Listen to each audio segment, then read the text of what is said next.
RealAg Live, everybody. I'm your host, Shaun Haney. Thanks a lot for tuning in today. Really do appreciate it. Hope you're having yourselves a great Tuesday. It is, depending on where you are, we can all complain about winter a little bit differently, but I'll tell you what, here in Lethbridge, Alberta, where our studio is, it is bloody cold. There's a lot of adjectives I could use. It is awful. It's just touching minus 30 C today. Now, some of you may say, oh, it's way colder where I am in Saskatchewan. All I know is in both places, it is way too cold for me. Joining us here today to be our guest here on RealAg Live, it is Peter Pete Johnson. Hey, Pete, how are you? I'm absolutely awesome, Shaun. I mean, compared to you guys, I'm in the banana belt. It's cold here, but gosh, the sun is nice. It's got some power. Meanwhile, everywhere else, they're talking about setting new records for cold up in the Yukon. Oh, man, just nasty, right?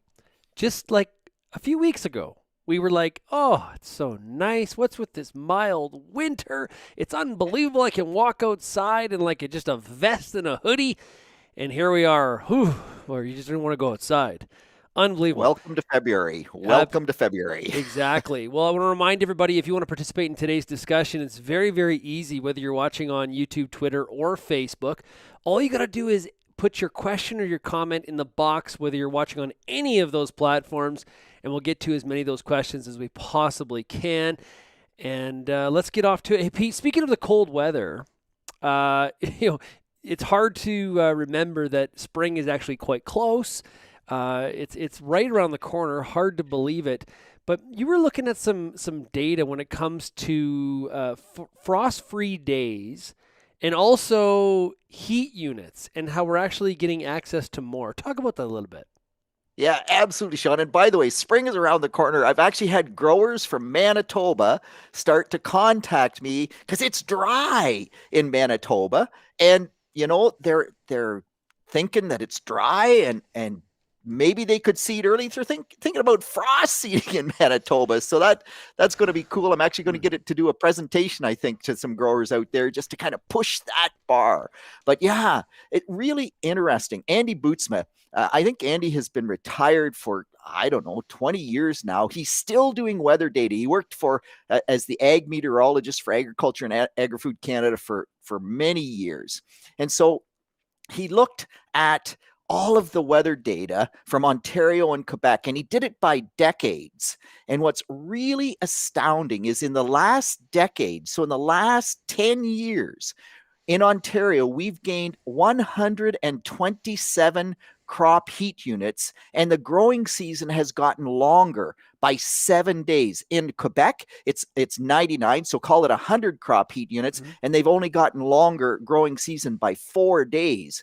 But still, this impact has a huge ramifications for how we farm, particularly as you move into those shorter season areas, right, Shaun? And I can't tell you about Western Canada, but I just got to believe it's the same out there, that like the climate is changing.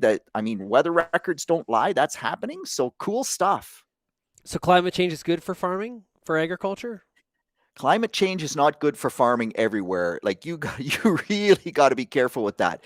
But if I look at corn, when I grew up farming at Guelph, and we could grow corn at Guelph, and we could not grow corn at Fergus. My uncle lived at Fergus. It was 25-minute drive, but you lost so much heat in that 25-minute drive. You just didn't even think about it. We rented Uncle Fred's property for a while when he retired from farming, and we tried growing corn there once, and we got stung hardcore. Now they're growing corn. Even at New Liskeard, they're growing corn. Not always for grain, but sometimes for grain. Yeah. So as you move north, it has some positive impacts. Absolutely. Okay, so at Fergus, what heat unit are they? Well, back then, and remember, I'm going back just a day or two, Shaun. We won't talk about how many days we're going back, but we get back in the 70s. There was not as many short season corn crops, right? So we really do, I don't know, there wasn't much shorter than 2,600. And you got to Fergus, and it was about 2,400 2450, 2500. Now, Fergus, they're growing corn at all the time. And I didn't look at the map, but I bet you they're at least 2750, something like that. Mm. And they can grow excellent corn in that area, like 180, 200 bushel corn some years. I think they were in that range last year. Huge difference in my lifetime for sure. But the genetics have come in line too with some of those areas, right? You got corn seed companies focusing on areas now to put corn where maybe they weren't back in 1980 or 1970. Well, I think back in the 70s and the 80s, corn was a new crop in the Guelph area, right? Like we really, with George Jones, University of Guelph, that was Whoa, whoa, whoa! The where. singer George Jones? No, the corn researcher George Oh, Jones. okay. John, You got me excited there for a second. I was like, George Jones.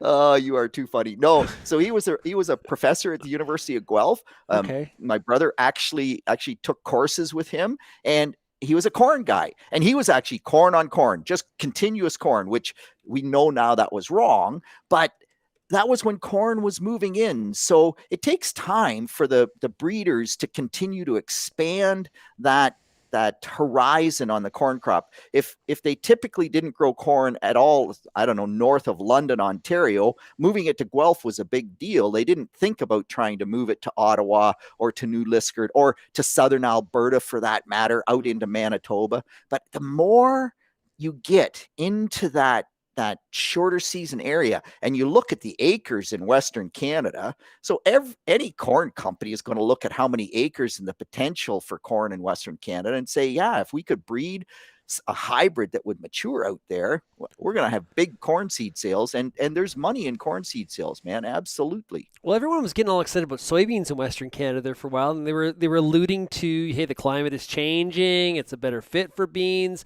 And then we're sort of reminded, oh yeah, wait, it has to rain. That's Exactly. important. Rain. Yeah. And, And and and and so so those acres got pushed back, and they're looking like to be on the rebound for 21. But it's been, 3 years in a row of down soybean acres in places like Manitoba. but it all comes down to the timing of rainfall, right, Shaun? So it's not just the total amount. And you look at what happened in Ontario this year, and when we planted the soybean crop and it was so dry in June, and oh man, we were crying the blues, and it just absolutely hammered wheat yields, right? The heat and the drought in June, our winter wheat yields took a big beating.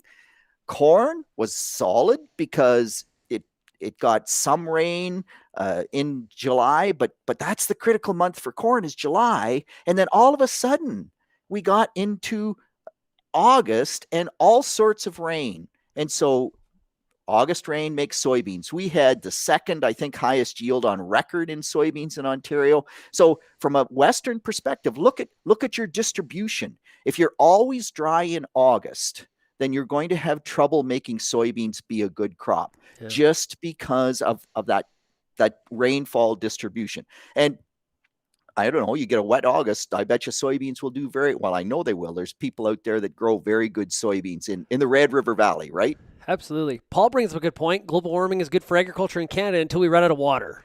Yes, it's sort of like Arizona, right? Yeah. It's No, yep. for sure. So there, there's three things that make crops, right? It's called sunlight, carbon dioxide, and H2O, water. And if you don't have H2O, if you're short on water, then it doesn't matter how long. I look at the Sahara Desert. I think they have a 365-degree growing season, but they don't Mm. grow anything because they just don't have water. I can see it now. Somebody from the National Post or Globe and Mail's watching this, Pete, and tomorrow front page. Peter Johnson, agronomist, Real Agriculture, says climate change good for farmers. Like I said, it's good for agriculture. Phil Shaw put up right that it's good for Canada, it's good for Russia, it's good for Finland, all those more polar regions. We're going to get more heat and we can grow more. But man, if you're farming kind of at the southern edge of good agriculture and it gets hotter, that's all bad. Well, Phil also says water. In Ontario, we pay millions to drain the land. Can you just ship it over to the prairies this year? We would really, really appreciate that, Phil. Hey, Lindsay brings up a point. Yesterday on the RealAg Live here, Kara talked to Eric Snodgrass, head meteorologist with Nutrien, and he mentioned that we're moving towards fewer rain events, but way more rain at a time. And the question is, how do we prepare for that? Yeah, so I mean, I'm not sure in Western Canada where you're already dry, if you can, and maybe you can the same way, but in Eastern Canada, like I am so excited about controlled drainage, and so where we're actually going to figure out, and it's going to take some logistics, man. I have to dig more, but we have tile drainage, and if we tile on the contour and we get that 5-inch rain where we want 3 of those inches to go away, we only want to store 2. If we could store that 3-inch rainfall in a pond, and then when it gets dry, sub irrigate back out the tiles, boy, I think we could utilize that water, really well. Now, when the rivers go dry, because none of that water goes into the river, there might just be a little bit of pushback, like there are some ramifications. But anyway, is that technology available on a small scale yet? yeah, absolutely. So we have one demonstration site at the Huron View demonstration site at Clinton. And so that's the Huron Soil and Crop and the drainage people, LICO. I work with them, and the Sauble Bayfield Conservation Authority. Like there's just a bunch of people have come together, and there's 46 acres there that actually tiled on the contour. There's going to be a second site, I think, installed near Thorndale, Ontario, with the Upper Thames River Conservation Authority. That the plan is for that to go in June. It's a lot more work. You have to have controlled structures. Like there's more management, but some of the numbers coming out of that is that you can, if you're dry at pollination on a corn crop, it's 50 bushels per acre, right? So if we could gain 50 bushels per acre, boy, you pay for some management in a big way fast. One of the challenges is that we've got a whole lot of tile drained ground that is what we call pattern tile or systematic tile. And you cannot sub-irrigate through most systematic tile because the fall is too great. In order to sub-irrigate, you've got to have you've got to have some slope, but 0.1%. So really very little slope. If you start trying to push water uphill too much, you just blow things out. It doesn't work. So anyway, I'm still really excited with the potential there because, I'm all about yield. It reminds me of in like the Caribbean where I was in Bermuda once where they have they collect all the water off the roof, put it into like a holding container unit, and then they use that, they filter it, and they use it for their water for the house. So it'd be similar sort of thing where we would take that water, hold it, and then put it back on the land. So lots of houses, if you go way back, and this is going to date me, but if you go way back, lots of houses and barns in Ontario had what they called cisterns. And it was exactly that. Yep. It was a cement structure that all the downspouts from the eaves troughs went into. You saved that water, you used that water. Absolutely. Yeah. And I see Phil saying they do that in Australia as well. Yep. If you're short water, why wouldn't you save the rainwater? If you save too much rainwater, you get into the problem that the people in California had, the farmers in California had for a while, where they were, taking too much water and not letting enough get out into that natural estuary, and they were negatively impacting the wildlife there. And so there's always this balance, right? We need water, but we also need the rivers to work, and so it'll be interesting moving forward. But cool technology, I love the potential. Well, I just want to give a bit of a shout out here. So far, we have heard from obviously people in Canada. We've got somebody watching from Romania that commented. We've got somebody from South Africa. I saw Decker there. Yep. Yeah. There was also Finland. We got that one, and also Greg from Montana. And Greg from Montana says, from a northeastern Montana perspective, I agree with Snodgrass. Our bigger rain events also tend to come as hail with increasing frequency.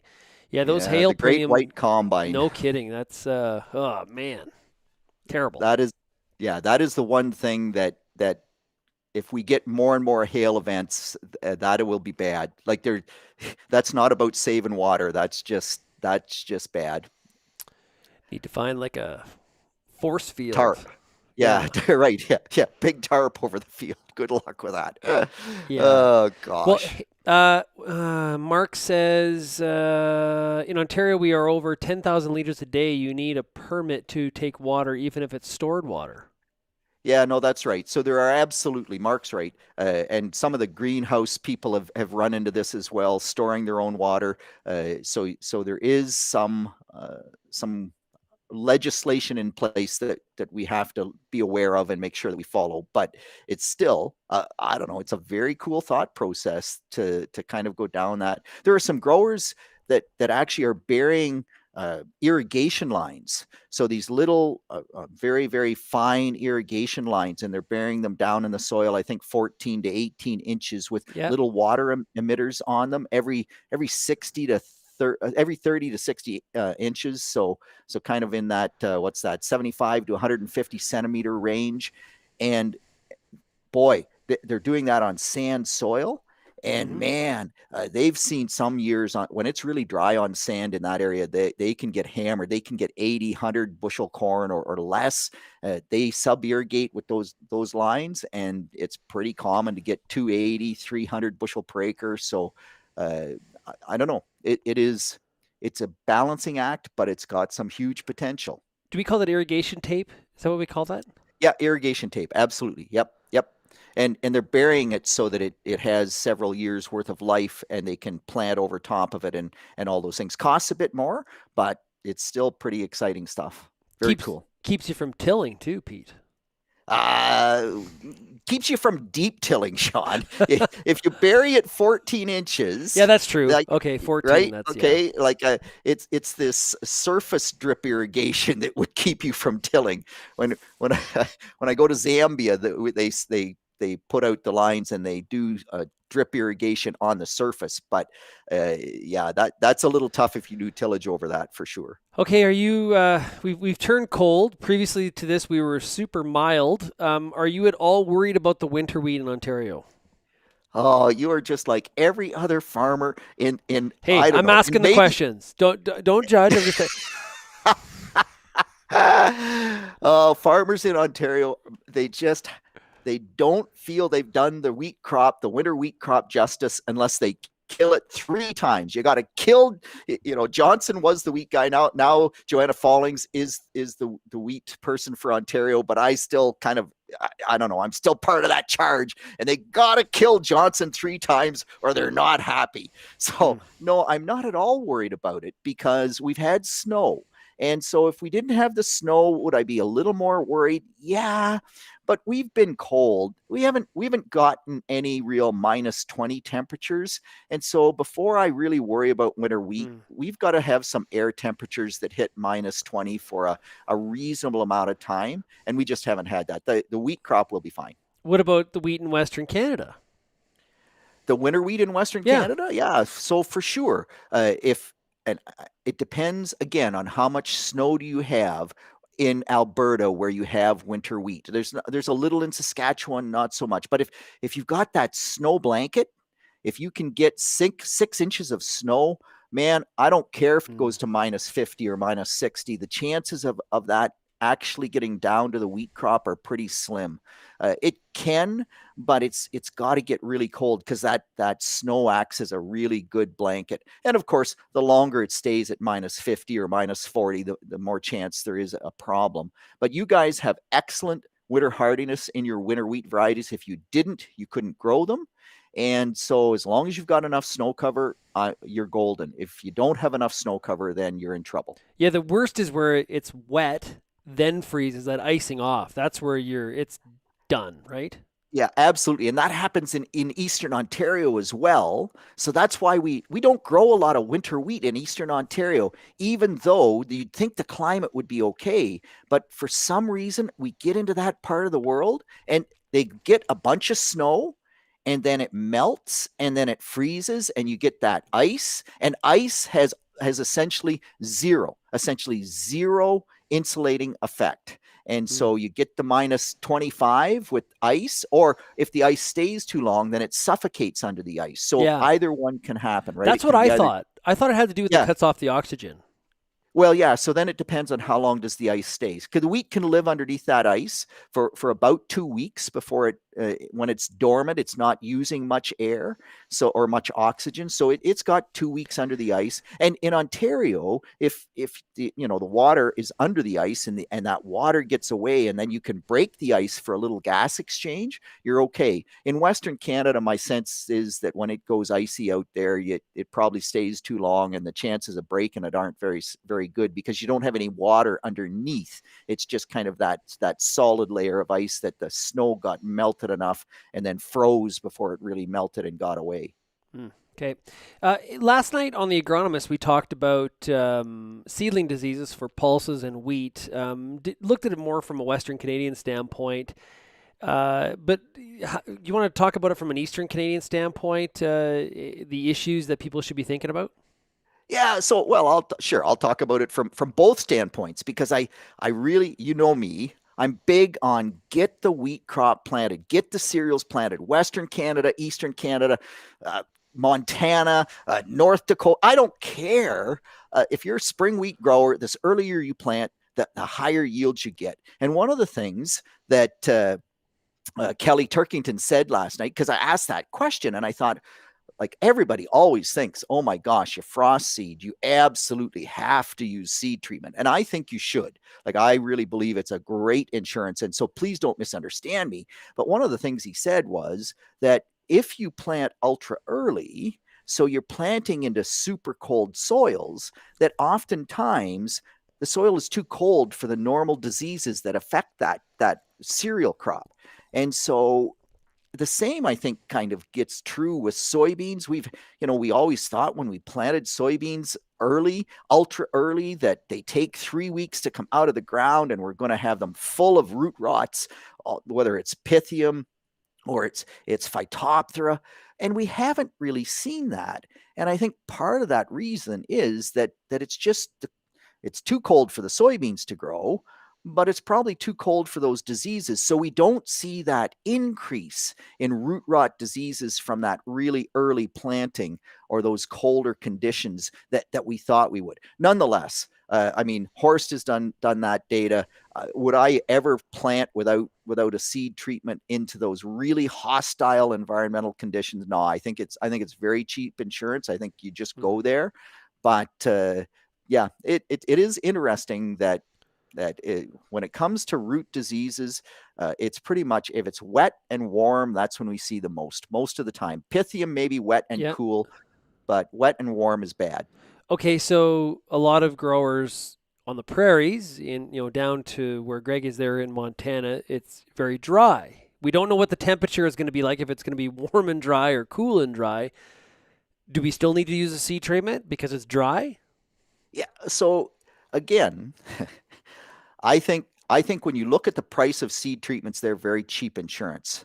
But the drier it is, but I mean, dry is a relative term, and you don't need a lot of excess moisture to get that disease going.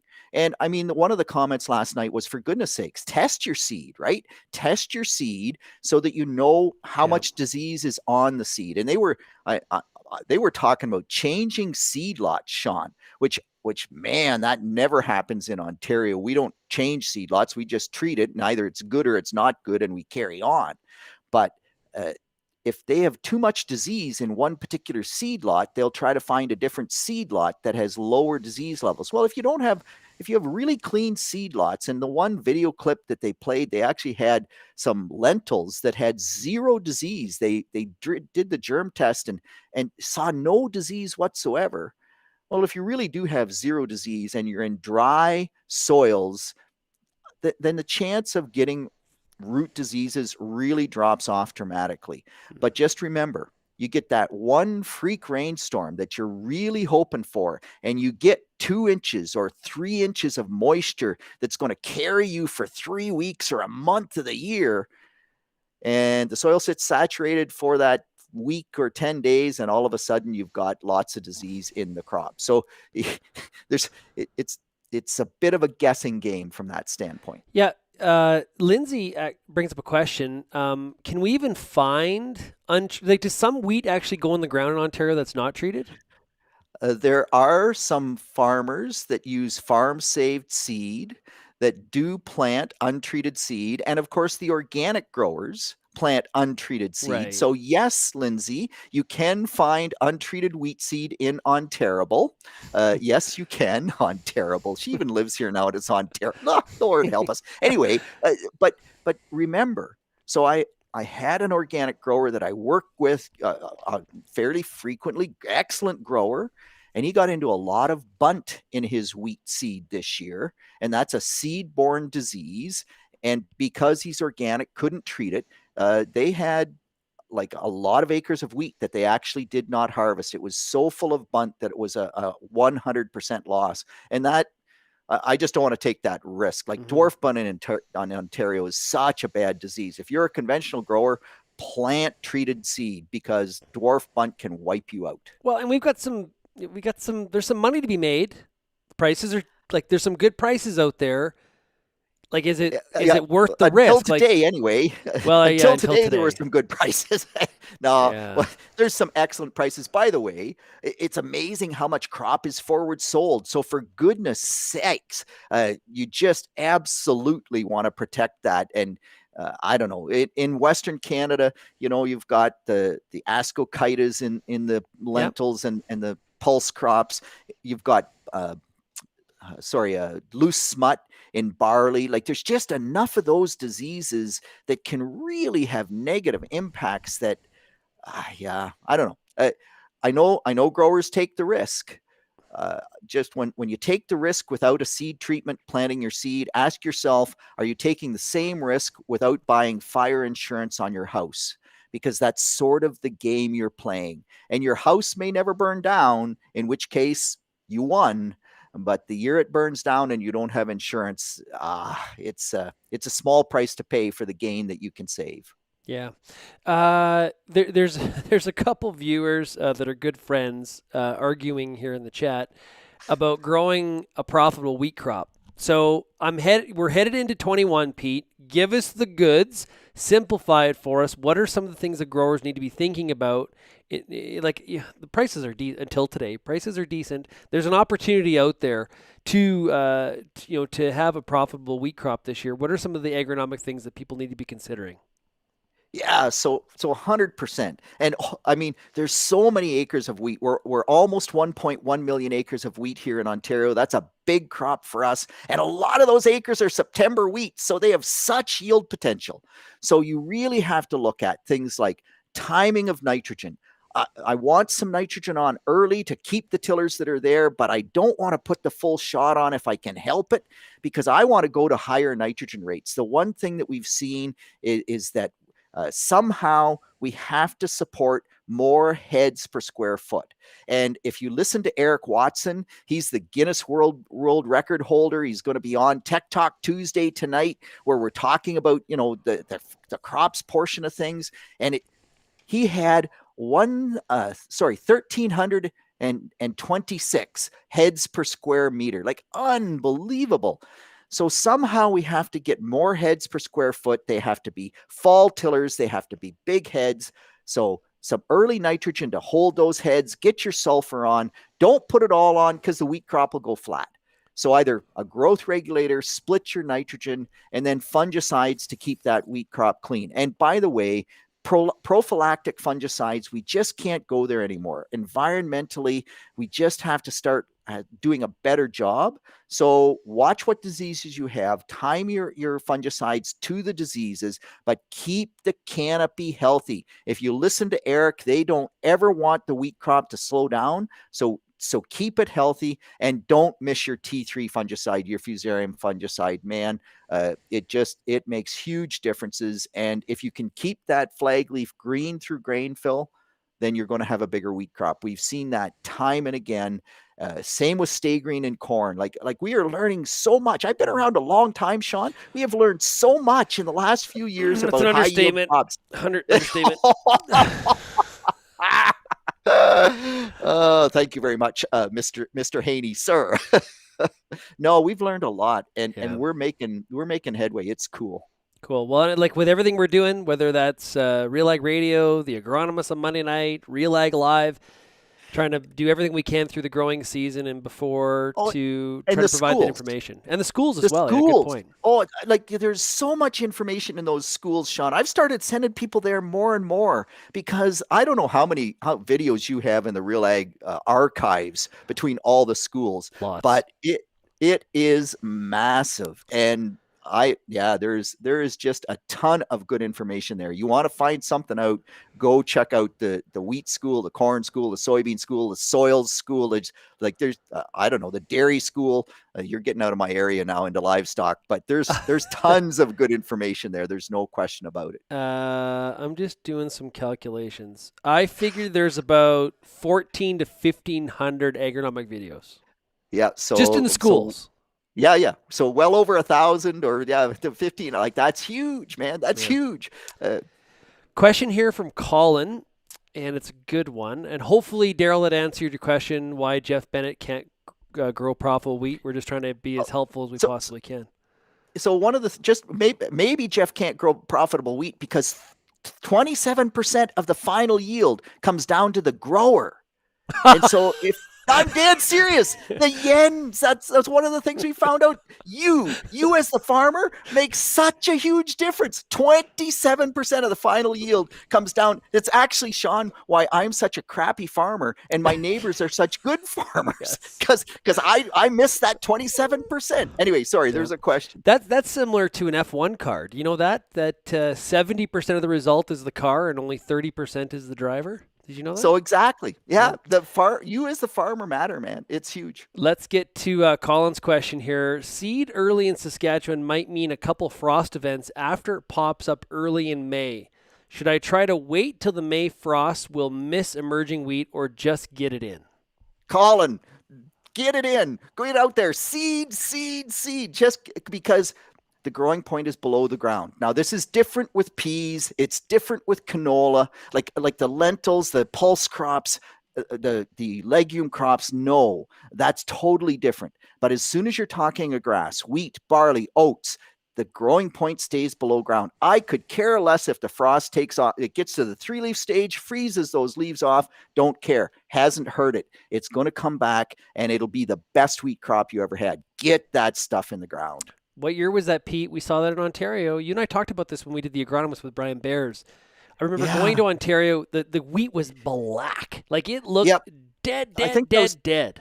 And it came 2012. It was Great 2012. crop. Yeah, and actually, yeah, I spent so much time looking for frost injury, thinking it had to be there, and we maybe found 2 or 3 spots in half a dozen fields that had a little bit. It was just amazing. Colin, encourage you to go to realagriculture.com/the agronomist. We have a fabulous program, myself, Pete, and Brian Bears from AFC Lethbridge, and we talk about seeding early and a lot of great information there. And if you have any trouble finding it, just reach out to me and I'll send you the link. But it's all dedicated to why you should seed early. So check that out for sure. And Go ahead, Pete. Sorry. Oh, Brian Bears, his research supports that 100% as well, right? Yeah. Like just get her in the ground. Absolutely. Yep. And that's Alberta. Mark's got a question here. Mark's going technical on us. So is Peter recommending 3 fungicide passes, T1, T2, T3, or will a late T1 with residual and T3 do okay? I have no idea what the heck you guys are talking about. What is T1, T2, and T3? Oh, Shaun, I am so disappointed. I thought you were a budding agronomist, and here you are letting me down. You know, you're slipping the clutch. So T1 is weed control timing. T2 is flag leaf timing. T3 is head timing or fusarium timing. And so, Mark, no, as I said, we cannot go down the road of prophylactic fungicide use. We just have to be better than that. And by the way, a T1 timing, I've always been pretty lukewarm on because not there, it's unlikely there's enough disease there to bother spraying for it. That would be the really rare exception. And there's no leaf tissue there. The plant's so small that a lot of that fungicide doesn't even hit leaf tissue. We're not talking about sugar beets that get cercospora and it wipes them out early. It's just not one of those situations. So at the very most in Ontario, with the length of our growing season, it would be a 2-pass program. And I think you're right. It's a T1.5 plus a T3. And then we can argue about, do we need the T1.5, or is there enough disease there to justify that? I really think that's the maximum we need here in Ontario. Yeah, because I think there a time where people, I'm thinking of tilt in the tilt days, Oh, where yeah. weed control, people were doing a half rate of tilt, and there was People lots of still data. do that, Shaun. Do they There's still do that? I argued. Oh yeah, I argued with a guy the other a couple of weeks ago. Like, why? Oh well, it just we're going over the field anyway, and I gets uh, I, I I don't support that, and I don't support it because I don't think there's enough leaf tissue there. I think half rate is all bad because you're more likely to get resistance if you don't put the full rate on there. You're just asking for that disease to kind of overcome the impact of the fungicide.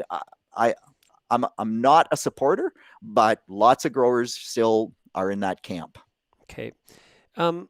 Jim asked a question here specifically about, why did we used to seed peas and lentils in late April before durum? And it makes me kind of think about, like, we always went from like big seed to smaller seed in terms of the order. And based on some of the research that Brian Bears has been doing and others, we're kind of flopping some of that on its head. How do we get to those sort of rules? So I think I'm not 100% sure where those rules came from. I wonder if it was because at the time that peas and lentils were maybe the big money making crop. And so you knew if you got them in a little earlier, like in a timely fashion, you got more yield, and therefore you would actually get more profit. But the beauty, and actually the one grower in Saskatchewan that a few years back heard me talk about frost seed. He went out and seeded all of his spring wheat between March and early April, and had 100% of that spring wheat in the ground, and basically said, the beauty of this was, my first seeded wheat my highest yield wheat? No, it wasn't. It wasn't on my best ground, and it did quite well, but it wasn't my highest. But all of a sudden, when it got good in late April, early May, I didn't have to worry about seeding all my wheat. I could move right into canola, into lentils, and I got them seeded in the optimum window. And all my cereals crops did really well because they can take that cold. And Mhm. so everything yielded more by doing that. So I don't know, Jim. I don't have the answer. I wasn't in Western Canada when those misguided recommendations were made. So there you go. Well, and this is still, this is an issue as well in the Midwest and in the Eastern Canada where people have corn and beans, because we've done some school videos on, do I seed my soybeans before my corn? Like, invite, like the same sort of decision happens there too. Yeah, absolutely. And one of the cool things that uh, we always used to say king corn, right? It was always king corn. And you kind of think, oh, the king, it's the manly crop, it's the broad shoulders, tall, big, strong. Well, it's such a stinking wimp of a crop. It's just so to quote Laura actually sent this in on one of our agronomist sessions, if I recall correctly, that corn is a delicate flower It of a is, crop. yeah, yeah, It yeah. just it's such a princess. You have to treat it with such careful kid gloves. Like, oh my gosh. So we're pretty sure that soybeans are just as tough, if not tougher, than corn. And there's lots of agronomists in Ontario would say seed soybeans before corn. I like a lot of the farmer approach, which is seed whichever field is ready first. If it's a soybean Mm. field and the dirt's ready, go get it in the ground. If it happens to be corn, they both respond to early planting. Just seed the fields when they're ready. Yeah, that's actually a really good way to look at it too. I know a farmer from Red Deer where he goes by which crop do I think is me the most profitable. Which one gives me the opportunity for the biggest profit this year? That's the one I'm going with. So Yeah, in and that that's case, it where was I malt barley. well, in that case, I'd be telling them that's why you go out and frost seed, or as Brian Bears would say, you seed at 0 Celsius, because then you get that cereal crop in, and then when it does get decent, you can focus on that other crop, right? Mm. Hey, Horse Lake Ranch asking a question here. Tunes in all the time. Appreciate that. He's watching on YouTube. I might have missed it. Ground temperature don't matter on grassy crops. Just seed early as possible. Man, so we seed spring wheat, and we've done barley and oats as well. And I'm sure durum will work. We didn't do durum only, well, we did one plot once, and that is not enough to talk about. But any of those spring cereals, ground temperature doesn't matter. We will seed at -7. The only thing that matters is that you have to be able to get the seed in the ground. Putting it on top of the ground, that doesn't work. But if I can punch through the frost, get it in the ground, forget about temperature. Just forget about it. Totally. Now, corn is a different beast because it's a grassy crop, but it doesn't, like, all of our spring cereals pretty much grow, they're base zero crops. So they grow at 0 or 1 degree or 2 degrees Celsius. Corn is 10 degrees Celsius. And so it's a little different. But in Ontario, to be quite honest, we don't worry about ground temperature anymore on corn or on soybeans. Once it gets into late April, if the ground is fit, we go drill, or we go seed, plant, whatever, get it in the ground. But the ground's got to be fit like that. If you're seeding into really cold temperatures Mm. on corn and soybeans, it has to be fit. On spring cereals, it doesn't have to be fit if you're on the frost. That's actually a kind of a fun thing to do. We were doing a prep meeting this morning for corn and soybean school, and one of the episodes we're talking about doing is, what is fit soil? Because I've always kind of wondered this, because we throw this out. Wait till the soil's fit. Okay, well, it sounds like we're It's the describing. 27%, Shaun. It's that 27 or 30% that's the grower. I have been astounded. I'm a science guy, right? I really am a science guy. And there's an art to applying the science. And so when you say fit soil, some people simply have the knack. My good friend Rob Templeman, a great friend, and he is such a gut guy. He is such a good feel for when it's right and when it's wrong. And he'll look at me and say, well, the science can say whatever, but it's right. I'm going. And I'm looking at him, no, the science is, yeah, it doesn't matter. He's right and I'm wrong. And it really is the knack of farming. It's the art of applying the science. And so I think it'd be an awesome school, but I'm not sure you can teach the art. It really is kind of a gut feel. Does it change geographically? So what is fit soil in southern Alberta is not fit in northern Saskatchewan, is not fit soil in eastern Ontario. The conditions that you guys will seed into in Western Canada, if I did that in Lambton County in Ontario, I would get zero yield. So does it change? For sure, it changes. We had a German chap come over into our part of the world, and the first year he seeded like he would in Germany. And he had the worst crop ever because in Germany they could get away with seeding into much wetter soil than we could in southwestern Ontario. And so does it change by area? 1000%. Yes, Mm. absolutely. But you got to know your dirt Yeah. and know what you can get away with. I love planting seeding time old wives' tales. And I am trying to remember the horse. Wait, no, no, no. The tree frogs. That's one of them. I don't seed till I can hear the tree frogs. But here's another one from Mint PI1. Fit. My grandpappy said when you can put your bare ass on the ground, that's when it's time to go seeding. Yeah, well, or you never seed corn until the oak leaves are the size of a squirrel's ear, or the other one that is kind of funny. So I mentioned my good friend Rob. There's a bunch of farmers in the neighborhood that used to say you don't seed corn until Rob's wearing shorts, right? When he starts wearing his shorts, and he wears shorts a lot of the time. But I throw all that out. No, I Yeah. just don't buy it.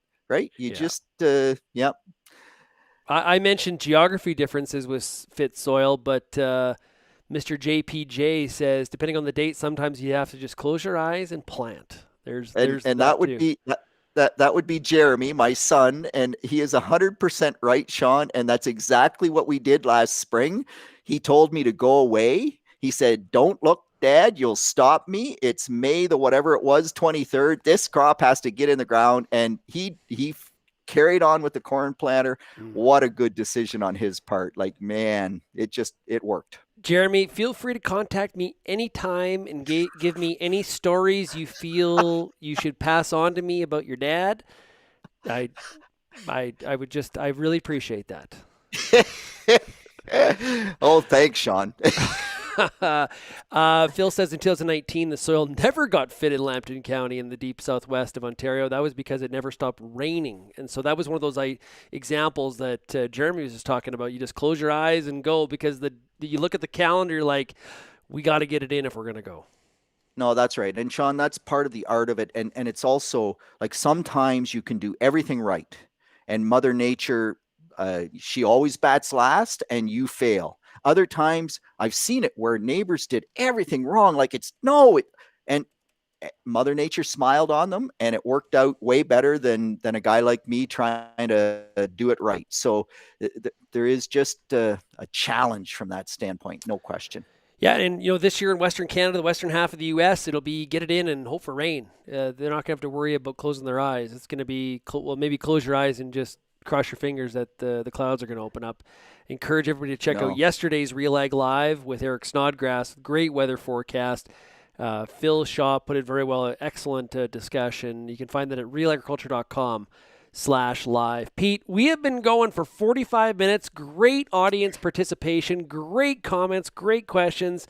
This went really fast. I really appreciate you joining me here today. It's always fun with you, Shaun. And by the way, if anyone didn't notice, I have my jacket on. Yeah. Because whenever I work with Shaun, I got to show him up somehow. So about the only way I can do is to dress fancy. There was questions early on about this, and we never got to it. It's not Real Ag in prime time. Why is Pete wearing that snazzy blazer? Just to show Shaun up, Kara. Just to show Shaun up. I put on a sweater. I got in trouble Friday. I wore a hoodie and a hat, and people were like trashing me. So I did my hair, put on a nice sweater. I dressed up for the audience today too. Yep. Yep. Well, me too. All good. Hey, well, and Lindsay points, it's a complete power move on Pete's part to wear that snazzy blazer. So there's that too. Hey, everybody, really appreciate you joining us here today and bringing your questions. And we have so much fun on these live streams. And you can always check out the archive of them, realagriculture.com/live. You can also today, I encourage you to listen to Real Ag Radio, 4:30 Eastern, 2:30 Mountain on Rural Radio 147. We're going to have some of that interview with Eric Snodgrass. We're also going to hear from John Gilly about his time at Alberta Canola. And we're also going to have a conversation with Mike Patzer from southwestern Ontario, talking about some of the challenges of trying to get seasonal workers and what that could mean for people potentially cutting back on things like cucumbers and peppers and jalapeno. Like this is not good, Pete. Need these workers to get here. Yep. Absolutely. Thanks, everybody, for getting real and getting connected with Real Ag Live. This is it for Peter Johnson and I, and we'll talk again tomorrow. Cheers, everybody.